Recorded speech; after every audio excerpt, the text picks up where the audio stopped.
bienvenue dans notre analyse de fin d'année. On est le 28 décembre 2025, c'est le moment parfait pour regarder un peu dans le rétroviseur. Si on devait résumer cette année en une image, pour moi ce serait celle-ci. Imaginez piloter un navire, le Bénin, au milieu d'une tempête mondiale, absolument déchaînée. Sauf que, contre toute attente, non seulement notre navire n'a pas coulé, mais il a battu des records de vitesse. C'est un peu le film de l'année pour une PME au Bénin. Et c'est ce que raconte ce bilan stratégique qu'on a sous les yeux. C'est exactement ça. C'est le grand paradoxe de 2025. D'un côté, un chaos mondial. De l'autre, une résilience et même une performance, ici chez nous, qui défie un peu la logique. Oui, complètement. Donc la vraie question pour les décideurs financiers qui nous écoutent n'est pas seulement comment est-ce qu'on a survécu, mais plutôt comment on transforme cette turbulence folle en un véritable avantage compétitif pour 2026. C'est ce qu'on va essayer de décortiquer ensemble. On va décortiquer ça, oui. Parfait. Alors, commençons par le cœur de la tempête. Janvier 2025, Donald Trump est de retour à la Maison-Blanche et, sans perdre une minute, il remet le couvert avec des taxes douanières. C'est ça. 25% sur les produits chinois, 15% sur les Européens. J'imagine que ça a secoué les chaînes d'approvisionnement mondiales comme un prunier. Comme un prunier, c'est le mot. Pour une PME béninoise, l'effet a été direct et brutal. Les délais de livraison pour les équipements ou les matières premières se sont allongés de 15, voire 30%. 30%. Et bien sûr, les prix des fournisseurs ont grimpé de 5 à 8%. C'était un premier choc très concret. D'accord. Et comme si ça ne suffisait pas, il y a eu la dissolution de l'USAID, qui était un financeur majeur pour beaucoup de projets en Afrique. Ça a laissé un trou béant. Et pendant que le monde politique s'agitait, la technologie, elle, a connu son propre Big Bang. Je pense au sommet de Paris sur l'IA en mars. On a vu arriver des modèles comme Claude Opus 4, GPT 5.2. Pour un directeur financier, c'est un peu comme si on lui avait greffé un deuxième cerveau, non? C'est plus que ça. C'est comme lui donner des super pouvoirs. Ces outils peuvent analyser des milliers de transactions en une seconde pour y déceler une fraude ou préparer des rapports de conformité complexes. L'opportunité en termes d'efficacité est colossale. Mais bon, chaque super pouvoir vient avec sa kryptonite. Le risque de cybersécurité a explosé en parallèle. C'est une nouvelle porte d'entrée pour les menaces qu'il faut absolument apprendre à verrouiller. On a donc un monde plus cher, plus lent, mais aussi plus intelligent et plus dangereux. Un sacré cocktail. Mais ce qui me frappe dans les sources, c'est le paradoxe des matières premières. L'été 2025, les conflits s'enveniment en Ukraine, au Moyen-Orient. Normalement, mon premier réflexe serait de me dire « le prix de l'essence à la pompe va flamber ». Or, c'est l'exact opposé qui s'est produit. C'est un point absolument contre-intuitif et fondamental. Le baril de Brent est passé de 82 $ en janvier à 68 $ en décembre. Une chute pareille, c'est faux. Pourquoi ? Parce que deux forces ont été plus puissantes que la géopolitique. La surproduction de l'OPEP+, et surtout le ralentissement de l'économie chinoise, qui a plombé la demande mondiale. Ah oui, d'accord. Ce qui est fou, c'est que la plus grande bonne nouvelle pour les coûts d'une PME à Cotonou en 2025 n'est pas venue de la diplomatie, mais d'une usine qui tournait au ralenti à Shanghai. C'est ça la nouvelle réalité. Et à l'inverse, l'or a grimpé à plus de 2100 $ l'once, le signe classique que les investisseurs avaient peur et cherchaient à se réfugier. Exactement, la valeur refuge par excellence. L'autre grand monstre de 2025, c'est le dollar. L'indice du dollar a atteint 108 points. J'aurais instinctivement pensé qu'un dollar aussi fort était une mauvaise nouvelle pour tout le monde dans notre zone. C'est là qu'est le double tranchant. Notre franc CFA est lié à l'euro. Du coup, un dollar fort signifie que tout ce qu'on importe et qui est facturé en dollars, Les équipements, les logiciels. voilà, certains équipements, des logiciels, des services, ça nous coûte une fortune. C'est le côté pile. Mais il y a le côté face. Pour nos voisins nigériens ou ghanéens dont la monnaie a souffert, nos produits deviennent soudainement beaucoup moins chers. Plus compétitifs. Exactement. C'est une opportunité d'exportation. Et au milieu de tout ça, notre bouclier a été la BCEAO, la Banque centrale régionale. Avec plus de 5 mois de réserve d'importation, elle a garanti une stabilité du franc CFA, qui a été absolument vitale. Un bouclier qui a fonctionné au-delà de toute espérance, visiblement. Parce que, quand on regarde les chiffres de la zone UMOA, le mot résistance semble presque trop faible. On parle d'une croissance de 6,5 à 6,7% pour la zone U. Quand la moyenne africaine est à 3,8 et la mondiale peine à 2,9%, c'est carrément une performance de champion. C'est une performance exceptionnelle, oui, tirée par des secteurs très solides. Les services télécoms, banques, etc. ont compté pour près de la moitié de cette croissance. Et juste derrière, les industries extractives. C'est une croissance qui repose sur des piliers bien réels. Absolument. Et le climat financier régional a été d'un calme olympien. La BCEAO a gardé son taux directeur à 3,25%, ce qui a permis aux banques de continuer à prêter. Mais le chiffre le plus dingue pour moi, c'est celui de l'inflation. Moins 1,3%. Attendez, vous êtes en train de me dire qu'en moyenne, les prix ont baissé. C'est ça. C'est le rêve de n'importe quel directeur financier. Mes coûts deviennent prévisibles, je peux enfin planifier sereinement. C'est un avantage concurrentiel énorme. Et ça témoigne d'une vraie maturité de notre environnement économique. On l'a vu aussi sur les marchés financiers.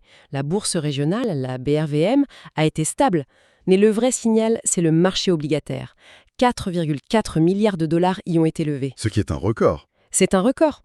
Pour le dire simplement, ça veut dire que les États et les grandes entreprises de la zone ont pu trouver de l'argent pour financer leurs projets et que les investisseurs leur font confiance sur le long terme. La durée moyenne de remboursement s'est allongée à 7,5 ans. C'est un vote de confiance massif. Il faut quand même nuancer ce tableau un peu idyllique.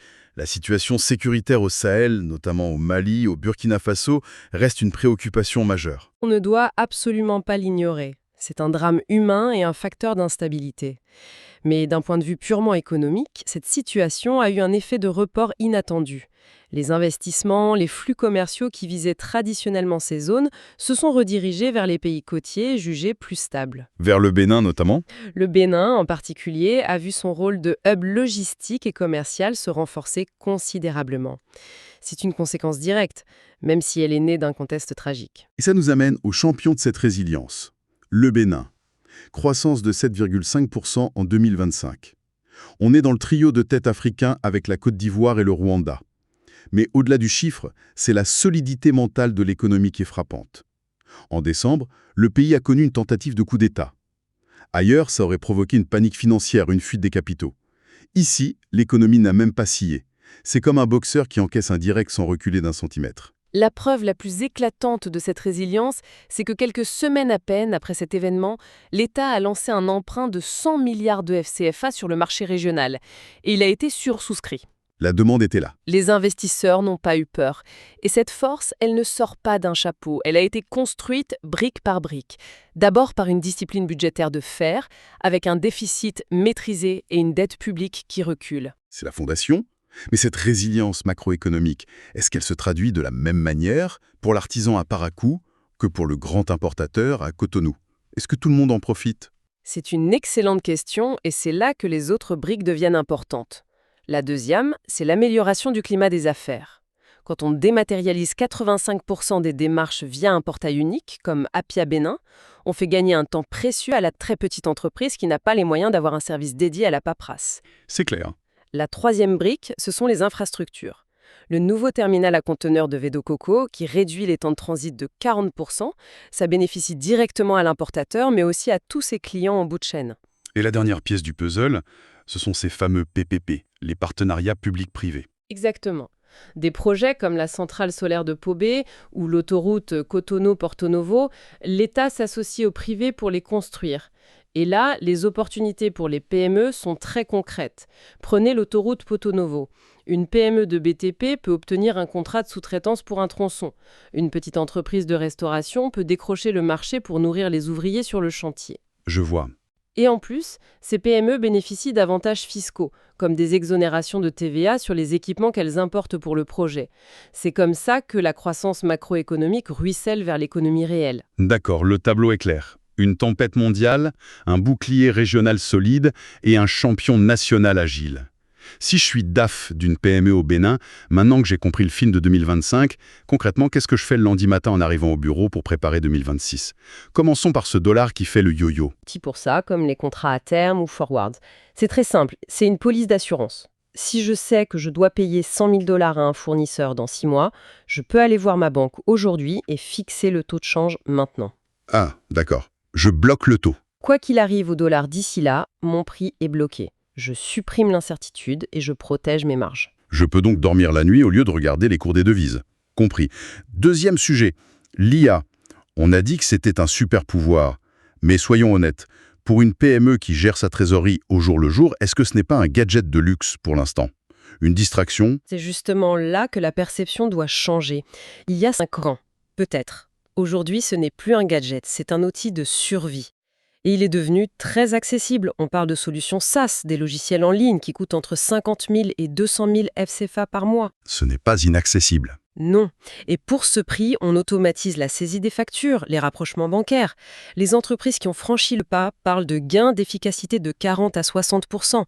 Ce n'est pas du temps en plus pour se tourner les pouces, c'est du temps libéré pour que le DAF et son équipe fassent de la vraie analyse stratégique. Passons au financement. Taux bas, marché obligataire dynamique, c'est le moment de passer à l'offensive. C'est le moment d'être intelligent. Avec des taux d'intérêt qui sont restés bas, c'est le moment parfait pour renégocier ses dettes existantes avec son banquier. Pour les PME d'une certaine taille, il faut aussi commencer à regarder le marché obligataire de la BRVM comme une alternative crédible au crédit bancaire. Et surtout, il faut surveiller activement ses covenants financiers. Oula, covenance financier, ça sonne un peu comme le jargon d'un avocat. Qu'est-ce que ça veut dire concrètement pour ma trésorerie à la fin du mois? En fait, c'est très simple. Ce sont les règles du jeu imposées par votre banquier dans votre contrat de prêt. Par exemple, il peut exiger que vous mainteniez toujours un certain niveau de trésorerie ou que votre endettement ne dépasse pas un certain seuil.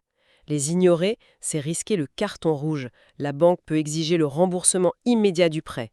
Il faut donc les suivre comme le lait sur le feu. D'accord, c'est beaucoup plus clair. Le dernier point stratégique des sources concerne les professionnels eux-mêmes.